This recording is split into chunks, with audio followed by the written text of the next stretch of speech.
ذلك الكتاب لا ريب فيه هدى للمتقين اعوذ باللہ من الشیطان الرجیم بسم اللہ الرحمن الرحیم رب اشرح لی صدری ویسر لی امری واحلل عقدۃ من لسانی یفقہوا قولی ربی زدنی علما اللہم فقہنا فی الدین۔ ہم سب سے پہلے ٹرانسلیشن دیکھ لیتے ہیں اس آیت کی۔ لیسا نہیں ہے البرہ نیکی، نیکی یہ نہیں ہے ان تولو کہ تم پھیر لو وجوہکم اپنے چہروں کو، قبل المشرقی مشرق کی طرف، والمغربی اور مغرب کی طرف، ولیکن البرہ اور لیکن نیکی یہ ہے، من آمن باللہ جو اللہ پر ایمان لائے، والیوم الآخر اور آخرت پر ایمان لائے، والملائکتی اور فرشتوں پر، والکتابی اور کتاب پر، والنبیین اور نبیوں پر، وآت المال علی حبہ اور جو دے مال اس کی محبت کے باوجود، کس کو؟ ذوی القربہ رشتہ داروں کو، والیتامى اور یتیموں کو، والمساکین اور مسکینوں کو، وابن السبیل اور مسافروں کو، والسائلین سوال کرنے والوں کو، وفی الرقاب اور غلاموں کو چھڑانے میں۔ اور نیکی کیا ہے؟ وَأَقَامَ الصَّلَاةَ اور نماز قائم کرے، وَآتَ الزَّكَاةَ اور زکوٰۃ ادا کرے، وَالْمُوفُونَ بِعَهْدِهِمْ اور جب وہ اذا عاہدوا اور جب وہ عہد کریں تو اس کو پورا کریں، والصابرین اور صبر کرنے والے ہوں، فی البأساء تنگ دستی کے وقت، والضراء اور تکلیف کے وقت، وحین الباس اور لڑائی کے وقت، اولئک الذین صدقوا یہی لوگ ہیں جنہوں نے سچ کہا، واولئک هم المتقون اور یہی متقی لوگ ہیں۔ یہ بہت جامع آیت ہے جس میں نیکی کا پورا ایک تصور اللہ تعالیٰ نے بیان کر دیا۔ جیسے اس سے پہلے ہم دیکھ رہے تھے کہ اللہ تعالیٰ نے کعبے کا رخ چینج کیا، پہلے بیت المقدس کی طرف مسلمان نماز ادا کرتے تھے، اس کے بعد اللہ تعالیٰ نے خانہ کعبہ کو، بیت اللہ کو مسلمانوں کا قبلہ بنایا، ٹھیک ہے۔ لیکن یہاں پر یہ بتایا جا رہا ہے کہ جو رخ پھیرنا ہے وہ بھی اللہ تعالیٰ کے حکم کی اطاعت میں ہی ہے، اور کیونکہ یہاں پر مشرق اور مغرب کا خاص طور پہ اس لیے ذکر کیا گیا کہ جو یہودی تھے نا وہ بیت المقدس کے مغرب میں منہ کر کے نماز پڑھتے تھے، اور جو عیسائی تھے وہ مشرق کی طرف منہ کر کے نماز پڑھتے تھے۔ تو اللہ تعالیٰ فرماتے ہیں کہ انہوں نے اپنی اپنی دونوں اپنی جو ڈائریکشن تھی نا اس کو مقدس سمجھتے تھے۔ تو اصل میں نیکی یہ نہیں ہے کہ کسی ایک ڈائریکشن کی طرف آپ نے منہ کر لیا، اصل میں نیکی کیا ہے؟ من آمن باللہ جو اللہ پر ایمان لائے، ٹھیک ہے، اور والیوم الآخری اور آخرت پر ایمان لائے۔ اب اللہ پر ایمان لانے میں سب چیزیں شامل ہو جاتی ہیں، یعنی یوم آخرت پر کیوں ایمان لائیں؟ کیونکہ وہ اللہ کے حساب کا دن ہے۔ ملائکہ پہ کیوں ایمان لائیں؟ کہ وہ اللہ کے فرشتے ہیں۔ کتاب پر کیوں ایمان لائیں؟ کہ وہ اللہ کی کتاب ہے۔ نبیوں پر کیوں؟ کیونکہ وہ اللہ کے نبی ہیں۔ تو جو اللہ پر ایمان لانا ہے نا اس میں یہ سب چیزیں شامل ہو جاتی ہیں، ٹھیک ہے۔ یعنی اصل نیکی کیا ہے کہ انسان اللہ تعالیٰ پر ایمان لے کر آئے اور صرف اسی کو یہ سمجھے کہ وہی عبادت کے لائق ہے، اس کے ذات میں، اس کی صفات میں کسی کو شریک نہ کرے، اور یہ یقین رکھے کہ اس کی نہ کوئی اولاد ہے، نہ ہی وہ کسی کہ اس کی کوئی مثال بھی نہیں ہے۔ یعنی اگر ہم یہ دیکھیں نا کہ کسی سے ہم مثال بھی اللہ تعالیٰ کی نہیں دے سکتے، اللہ تعالیٰ کے طرح کوئی چیز ہی نہیں ہے، کوئی چیز، کوئی ہستی نہیں ہے۔ والیوم الآخر اور آخرت کے دن پر، یعنی آخرت کے دن پر ایمان لانے کا مطلب یہ نہیں ہے کہ آپ آخرت کی باتیں سن کے اور صرف ہم ڈرتے رہیں اور ڈرنے کے باوجود ہمارا عمل تبدیل نہ ہو۔ آخرت پر ایمان لانے کا مطلب یہ ہے کہ آپ احادیث میں، قرآن میں جب آخرت کا تذکرہ ہم پڑھیں تو اس سے ہمارا عمل بھی چینج ہو اس دنیا میں، ٹھیک ہے۔ یہ ہے اصل میں انسان کا عقیدہ۔ والملائکۃ اور فرشتوں پر ایمان لانا، فرشتے ہم اس چیز پر ہمیں یقین ہے، بالکل بلیو ہے کہ یہ بھی اللہ تعالیٰ کی مخلوق ہیں، نوری مخلوق ہیں، ہم ان کو دیکھ نہیں سکتے، لیکن کائنات میں ہر وقت فرشتے نیچے سے اوپر، اوپر سے نیچے آتے جاتے رہتے ہیں۔ اللہ تعالیٰ جو احکامات ان کو دیتے ہیں وہ اس پر عمل کرتے ہیں، اور یہ بھی اللہ تعالیٰ کی مخلوق میں سے ہی ہیں۔ یا تو یعنی جو مشرکین تھے انہوں نے کچھ کبھی تو یہ کیا کہ فرشتوں کو بالکل نہیں مانے، جبریل علیہ السلام کے دشمن بن گئے اور کہا کہ اگر کوئی اور فرشتہ وہی لے کر آتا تو ہم ضرور مان لیتے، اور کبھی ان کو اتنا مقدس سمجھ لیا کہ ان کو اللہ تعالیٰ کی بیٹیاں قرار دے دیا، ان سے اپنی مرادیں، منتیں وغیرہ مانگنے لگے۔ تو دونوں چیزیں ہی نہیں صحیح۔ ہمیں اپنا عقیدہ اس طرح سے ٹھیک رکھنا ہے کہ ملائکہ بھی اللہ تعالیٰ کی مخلوق ہیں، اور یہ کہ وہ نوری مخلوق ہیں، اللہ تعالیٰ جو ان کو حکم دیتے ہیں نا وہ اس کی نافرمانی نہیں کرتے۔ جیسے انسان کو اختیار دیا گیا نا کہ انسان اللہ تعالیٰ کا حکم مان بھی سکتا ہے اپنی مرضی سے، نہیں بھی مان سکتا، لیکن ملائکہ کی جو ان کی نیچر ہے نا وہ اللہ تعالیٰ کی حکم کی تعمیل کرنا ہی ہے۔ والکتاب اور کتاب یہاں پر خاص طور پر قرآن مجید کے متعلق کہا گیا ہے۔ الکتاب یعنی اسپیشل کتاب جو قرآن مجید ہے، اس کو اس پر ایمان لائیں، اس میں جو احکامات دیے گئے ہیں انسان اس پر عمل کریں، اور پھر یہ ہے کہ اس پر ہر قسم کی جو خبریں دی گئی ہیں، کیونکہ قرآن میں بہت سی ایسی چیزیں کہ جو غیب کی چیزیں ہمیں سمجھ نہیں آتی، یا ہم ان کا تصور بھی ایون نہیں کر سکتے کہ یہ کس طرح ہوگی، تو ہم اس کو ایز اٹ از مان لینا جو ہے نا، یہ ایمان لانا ہے کہ اگر یہ اللہ تعالیٰ نے فرمایا، اللہ کے نبی نے فرمایا تو یہ حق ہے، بالکل ایسا ہی ہوگا۔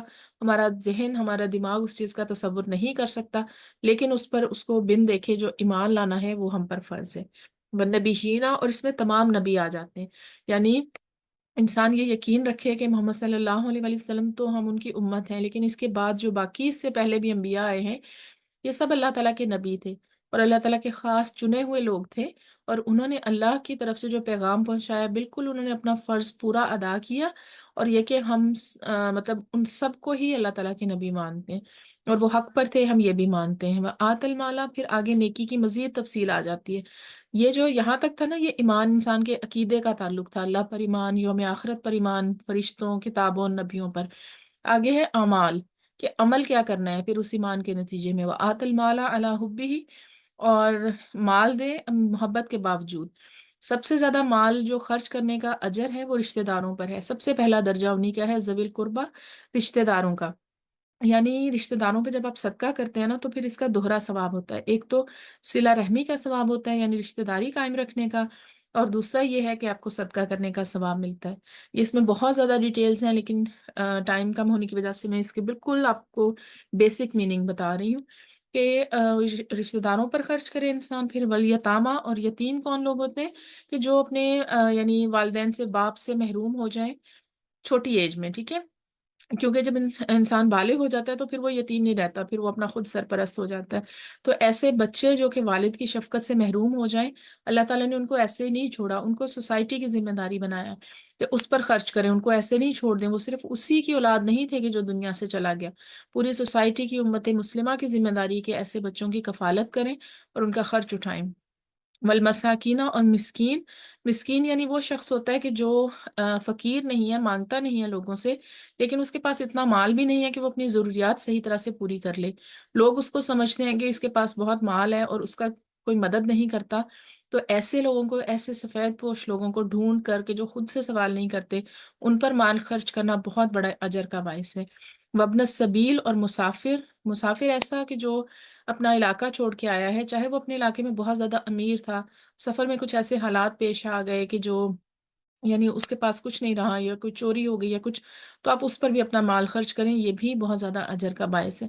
وسائلین، اور سوال کرنے والے، پھر ایسے لوگ ہیں کہ جو خود بھی سوال کرتے ہیں، یعنی وہ اتنی اپنی تنگ دستی سے مجبور ہو جاتے ہیں کہ وہ آ کے آپ سے مانگتے ہیں، تو پھر اللہ تعالیٰ فرماتے ہیں کہ ان کی بھی مدد کرو۔ وہ پھر رکاب، اور غلاموں کو چھڑانے میں۔ اب آج کل جو ہے وہ غلاموں کا دور تو نہیں ہے، ہم دیکھتے ہیں کہ جیسے وہ عرب میں تھا نا کہ غلاموں کی، انسانوں کی تجارت ہوتی تھی، غلام خریدے اور بیچے جاتے تھے چیزوں کی طرح نا، آدمی عورتیں اس طرح سے غلام بن کے بیچی جاتی تھیں۔ تو اس وقت کیا تھا کہ اس وقت پھر جو کوئی اللہ تعالیٰ جن کو وسعت دیتے تھے، جن کے پاس مال ہوتا تھا، تو پھر وہ غلام کو خرید کر آزاد کر دیتے تھے، اور یہ بھی بہت بڑی نیکی، یعنی اس کے ایک ایک بال کے بدلے، اس کے ایک ایک عضو کے بدلے اللہ تعالیٰ اس شخص کو جہنم سے آزاد کرتا ہے، اس کا اتنا بڑا اجر ہے۔ پھر ہے وہ اقام الصلاۃ، اور اگر آج کل کے کانٹیکس میں دیکھیں تو آج کل بھی اس طرح ہے کہ بہت سے ایسے، یعنی نان مسلم کنٹریز میں بہت سے مسلم ایسے ہیں کہ جو صرف اپنے اسلام کی وجہ سے جیلوں میں پڑے ہوئے، اور یا پھر اس طرح کہ ان پہ کوئی نہ کوئی جو ہے وہ اس طرح سے الزام لگا کے ان کو پکڑ لیا جاتا ہے۔ تو ایسی آرگنائزیشنز بھی ہیں کہ جو ہیلپ کرتی ہیں ان لوگوں کی، اور ان کو قید سے چھڑانے میں مدد کرتی ہیں۔ وہ اقام الصلاۃ، اور نماز قائم کرے، وہ آتا الزکوٰۃ، اور زکوٰۃ ادا کرے۔ جو سب سے بڑی نیکی ہے عبادات میں، سب سے بیسک عبادت ہے وہ نماز ہے، اور اس کے بعد پھر زکوٰۃ کا ذکر اس سے آتا ہے، اس کے بعد آتا ہے۔ یعنی زکوٰۃ وہی ہے کہ جو اللہ تعالیٰ نے 2.5 آپ کے مال میں فرض کر دیا ہے، یہ وہ فرض زکوٰۃ ہے جو آپ کو ادا کرنی ہے۔ اس کے علاوہ جو ہے وہ صدقات ہیں، ٹھیک ہے، صدقات آپ اپنی مرضی سے کم زیادہ جتنے بھی کر سکتے ہیں، جتنا آپ خرچ کریں گے، جس خلوص نیت سے خرچ کریں گے، کوانٹٹی میٹر نہیں کرتی، آپ کی نیت میٹر کرتی ہے۔ اگر آپ خلوص نیت سے اگر 1 پائی بھی خرچ کریں گے تو پھر اس کا بھی اجر بہت زیادہ ہوگا۔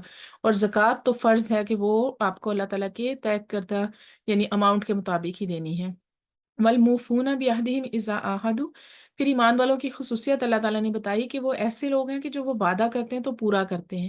یعنی یہ وعدہ توڑنا جو ہے نا، یہ منافقین کی خصلت ہے کہ جب وہ وعدہ کرتے ہیں تو پورا نہیں کرتے. جیسے ایک حدیث بھی ہمیں پتہ چلتی ہے، نبی کریم صلی اللہ علیہ وآلہ وسلم نے فرمایا کہ منافق کی 3 نشانیاں ہیں. جب وہ بات کرتا ہے تو جھوٹ بولتا ہے، پھر جب وہ وعدہ کرتا ہے تو اسے پورا نہیں کرتا، اور جب اس کے پاس امانت رکھوائی جاتی ہے تو اس میں خیانت کرتا ہے. تو یعنی یہ ہم دیکھتے ہیں کہ جو انسان کے جھوٹا ہونے کے لیے یہ بات ہی کافی ہے کہ اپنے وہ وعدے کو پورا نہ کرے. والصابرین فی الباساء، ایمان والے لوگ ہیں کون؟ وہ صبر کرنے والے ہیں یعنی ہر طرح کے حالات میں صبر کرنے والے ہیں. جب مصیبت کوئی آتی ہے، یا پھر یہ کہ اگر کوئی تنگی آتی ہے، یا پھر یہ کہ کوئی جنگ کا وقت ہے، تو اس وقت جو ہے وہ صبر کرنے والے ہیں. وحین الباس، ہین الباس ہم کہتے ہیں لڑائی کے وقت کو، ٹھیک ہے. اولئک الذین صدقوا، تو پھر یہ لوگ ہیں جن میں یہ خوبیاں ہیں، انہوں نے سچ کہا. واولئک هم المتقون، اور یہی لوگ تقوی کرنے والے ہیں. ایک سیکنڈ ذرا ہولڈ کیجئے گا.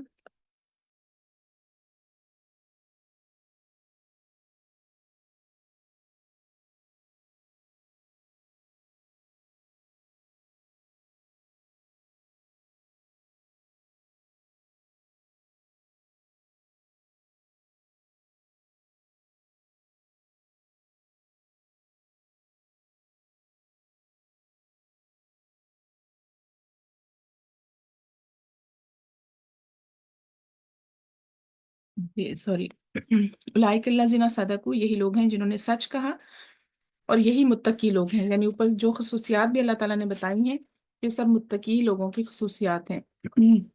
نیکسٹ اگلی آیت ہم دیکھتے ہیں، آیت نمبر 178. یا ایھا الذین آمنو. اب دیکھیں، ہم نے دیکھا نا کہ فرسٹ جز میں اللہ تعالیٰ زیادہ تر بنی اسرائیل سے خطاب کر رہے تھے، اور پھر یہ کہ زیادہ تر جو تھیں بنی اسرائیل کے قصے تھے، اور پھر یہ کہ ان کی سرزنش اور جو ان کے ساتھ حشر ہوا، جو ان کے وجہ سے ان کا یعنی اللہ تعالیٰ کے احکامات کی پابندی نہ کرنے کی وجہ سے ان کے ساتھ جو جو پیش آیا اللہ تعالیٰ نے وہ بیان کیا. اور جیسے ہی سیکنڈ جز شروع ہوا، پھر قبلہ کی تبدیلی ہوئی اس امت کا، جیسے ایک انوگریشن شروع ہو گیا، ایک نئی امت وجود میں آئی، تو پھر اللہ تعالیٰ اب اس میں احکامات دے رہے ہیں نئی امت کو. ٹھیک ہے، یہاں پر ہم دیکھتے ہیں سب سے پہلا حکم قبلے کی تبدیلی کا تھا. دوسرا حکم اب کیا آیا ہے؟ یا ایھا الذین آمنو، اے لوگو جو ایمان لائے ہو، کتبہ فرض کر دیا گیا، علیکم تم پر، القصاص قصاص لینا یا بدلہ لینا، فی القتلى قتل کے بارے میں. الحر، حر کہتے ہیں حر آزاد شخص کو، آزاد شخص بالحری آزاد شخص کے بدلے میں، والعبد بالعبد غلام کے بدلے میں غلام، والانثى بالانثى عورت کے بدلے میں عورت. فمن عفی لہ، تو جس کو معاف کر دیا جائے، من اخیہ اس کے بھائی کی طرف سے، شیئن کچھ بھی، فاتباع بالمعروف، تو معروف طریقے سے پورا کرنا ہے اس کو یا پیچھا کرنا ہے، واداء الیہ باحسان، اور اس کو ادا کرنا ہے یعنی اس دیت کو بہت احسان کے ساتھ. ذالک تخفیف من ربکم، یہ تخفیف ہے یا آسانی ہے آپ کے رب کی طرف سے، ورحمت اور رحمت ہے. فمن اعتدی بعد ذالک، تو جو کوئی اس کے بعد جو ہے نا وہ جس نے زیادتی کی، فلاح عذاب علیم، تو ان کے لیے عذاب علیم یا دردناک عذاب ہے. اچھا، اس میں کچھ چیزیں ہیں، بہت واضح احکامات دیے گئے ہیں. قصاص کہتے ہیں بدلہ لینے کو، اور یہ بدلہ اس صورت میں لیا جاتا ہے جب کوئی جان بوجھ کر قتل کرے. یہ قتل خطا یا غلطی سے کیے ہوئے قتل کے بارے میں نہیں ہے. اگر کوئی مومن جان بوجھ کر کسی کو قتل کر دے تو اس کو بھی قتل ہی کیا جائے گا.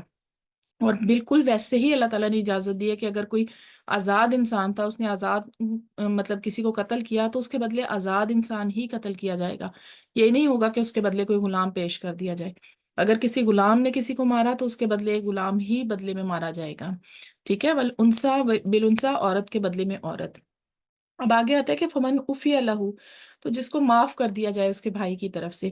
بنی اسرائیل میں ایسا نہیں تھا، ان کے صرف بدلہ تھا، وہ دیت یا پیسہ یا اس طرح کی کوئی چیز جو تھی نا وہ نہیں لے سکتے تھے. تو اللہ تعالیٰ نے امت مسلمہ کے لیے اس کو حلال قرار دیا.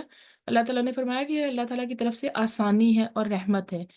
تو اگر یعنی اس کے بھائی کی طرف سے یا اس کے ولی کی طرف سے، یعنی جو قتل ہوا ہے نا شخص، اس کے ولی کی طرف سے کچھ نہ کچھ معاف کر دیا جائے کہ چلیں ٹھیک ہے، ہم قتل کا بدلہ قتل نہیں لیتے، ہم اس کے بدلے میں دیت لے لیتے ہیں. تو دیت ہے وہ بھی خود انسان جو ہے نا وہ مقرر نہیں کریں گے. یہ نہیں ہوگا کہ اگر کسی نے کسی کا کوئی شخص قتل کیا ہے تو وہ خود اٹھ کے قتل کرنے لگ جائے یا خود اٹھ کے جو ہے وہ دیت طے کر لے کہ مجھے اتنے پیسے اس کے بدلے میں دو.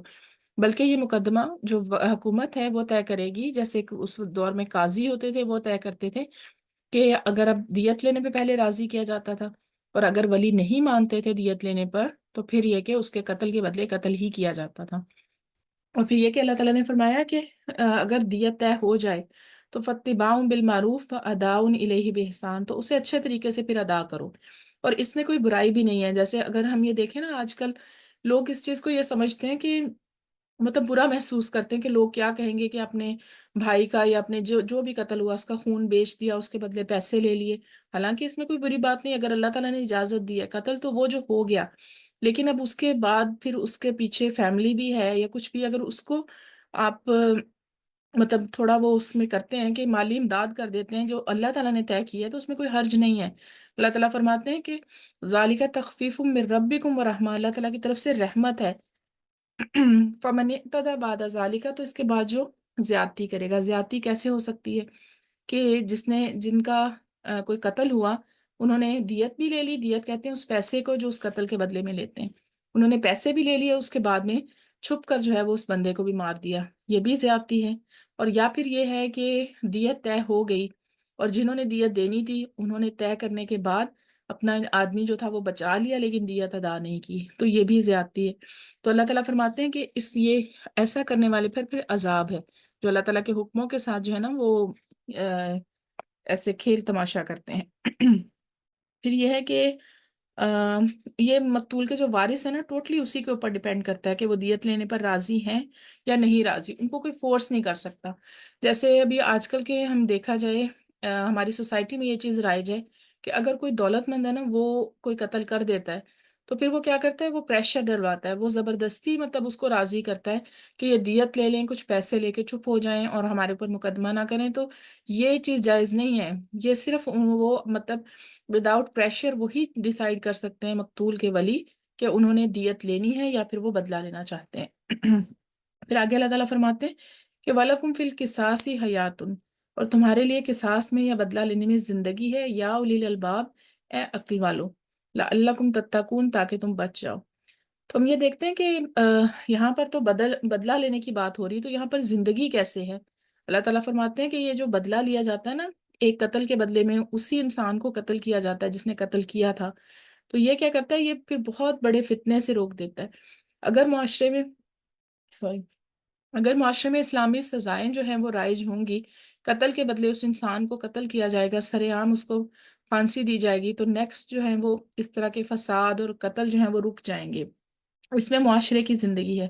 لیکن اگر قاتل جو ہے وہ کھلا پھرے گا، ٹھیک ہے، اور وہ پھر اپنی دولت کا استعمال کرتے ہوئے دیت بھی دے دے گا، یا پھر یہ کہ وہ اپنی روش سے باز نہیں آئے گا، تو پھر یہ قتل اور غارت جو ہے نا وہ معاشرے میں رک نہیں سکتی. تو اللہ تعالیٰ فرماتے ہیں کہ یعنی قصاص جو ہے، اگر کسی کو قتل کرنے کی جرت نہیں رہتی اگر کسی سے بدلہ لے لیا جائے نا، لیکن یہ اسی صورت میں ہے کہ جب اسلامی معاشرے کا نفاذ ہو اور جو سارے احکامات ہیں وہ اسلامی نافذ ہوں. لعلکم تتقون، تاکہ تم بچ جاؤ. ٹھیک ہے، یعنی اپنی اس معاشرے کی جو زندگی ہے، اس معاشرے میں جو امن و امان ہے، وہ اسی صورت میں قائم رہ سکتا ہے کہ جب اللہ تعالیٰ کے قوانین کی پابندی کی جائے. نیکسٹ آیت میں ہم دیکھتے ہیں، کتبہ علیکم، تم پر فرض کر دیا گیا، اذا حضر احدکم الموت، جب تم میں سے کسی ایک کو موت آئے، ان ترکا، اور وہ چھوڑ دے، خیرہ، مال، للوصیۃ للوالدین، تو وہ پھر کیا ہے، وصیت کرے. کس کے لیے؟ والدین کے لیے، والاقربین، اور رشتہ داروں کے لیے، بالمعروف ہی، معروف طریقے سے، اچھے طریقے سے، حقا علی المتقین، یہ متقی لوگوں پر ہے.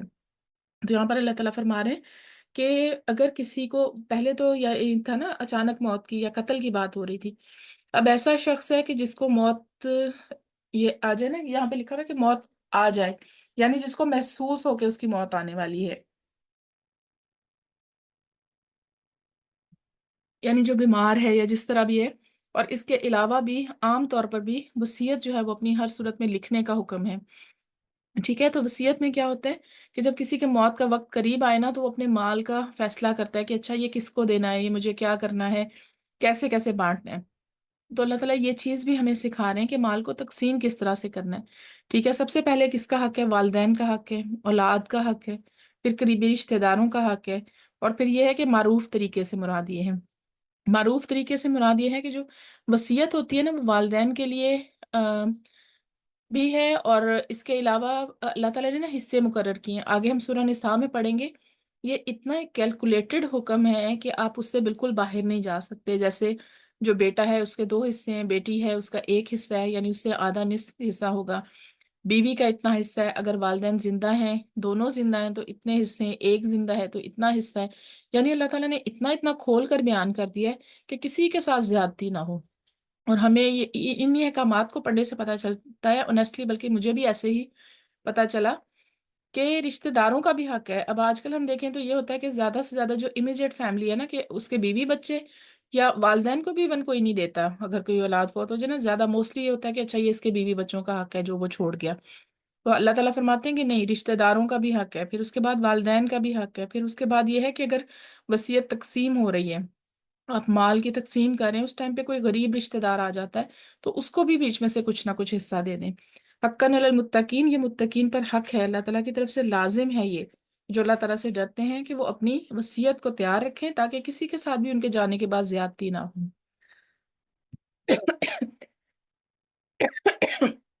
آگے اللہ تعالیٰ فرماتے ہیں کہ فَمَن بَدَّلَهُ بَعْدَ مَا سَمِعَهُ. سوری.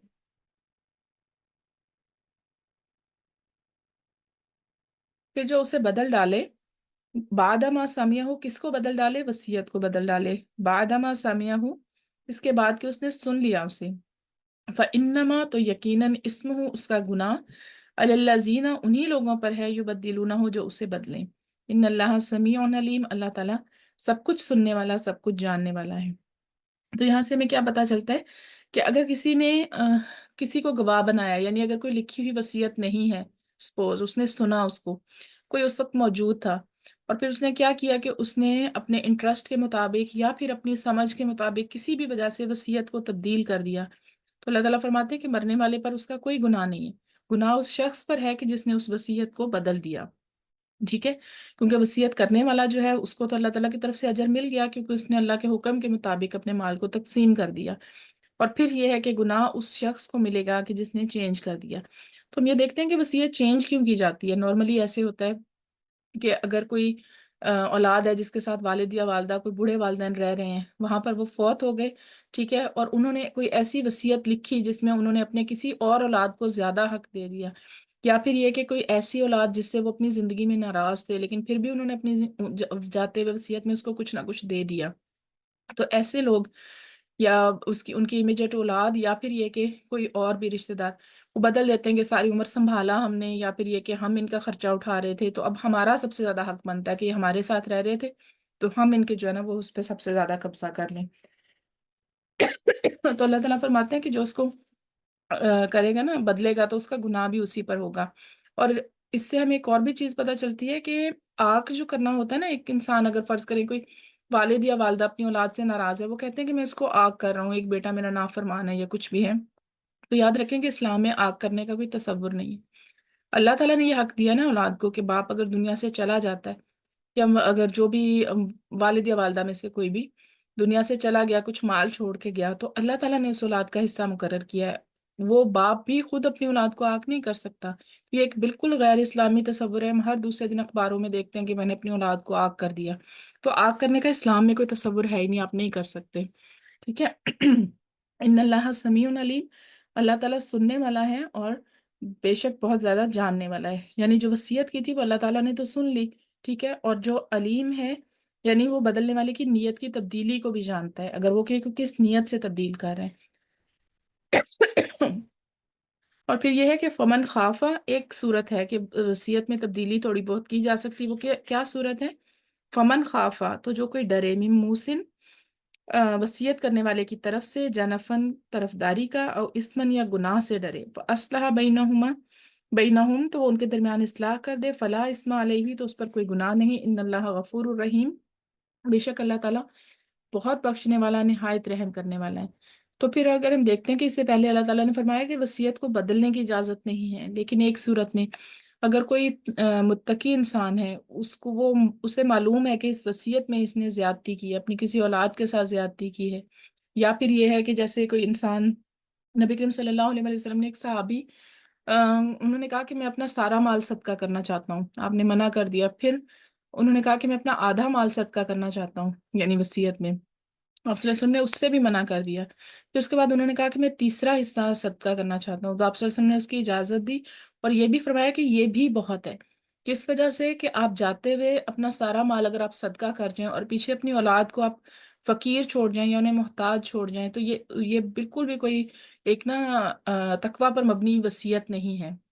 تو ایسی کسی وصیت کو اگر کوئی صاحب ایمان آدمی چینج کر دیتا ہے، یا اس کی طرف سے مطلب وصیت لکھوانے والے نے اپنی اولاد کا حصہ کچھ نہیں لکھا، پھر رشتہ داروں کا، اپنی بیوی کا کوئی حصہ نہیں لکھا، لیکن یہ کہ اللہ تعالیٰ کے حکم کے مطابق جب سب کو دے دیا جائے، کوئی ایسا فیصلہ کرے، تو اس میں پھر کوئی گناہ نہیں ہے، اللہ تعالیٰ بخشنے والا، رحم کرنے والے ہیں۔ اللہ تعالیٰ جانتے ہیں کہ اگر کسی نے مطلب تبدیلی کی ہے نا وصیت میں، تو وہ کس نیت سے کی ہے کیونکہ یعنی حقداروں کی حق تلفی نہ ہو، اور مرنے والا جو ہے وہ اللہ تعالیٰ کے عذاب سے بچ جائے، کیونکہ اگر کوئی جاتے ہوئے کوئی ایسا فیصلہ کر گیا جو شریعت کے خلاف ہو، یعنی وہ کہہ گیا کہ اچھا جی کسی عرس وغیرہ پہ، میلے پہ، یا کسی جگہ بھی اس پیسے کو خرچ کر دیا جائے، یا پھر غیر اسلامی جگہ پر کسی کا خرچ کر دیا جائے، تو اس وصیت کو تبدیل کرنے کی اجازت ہے۔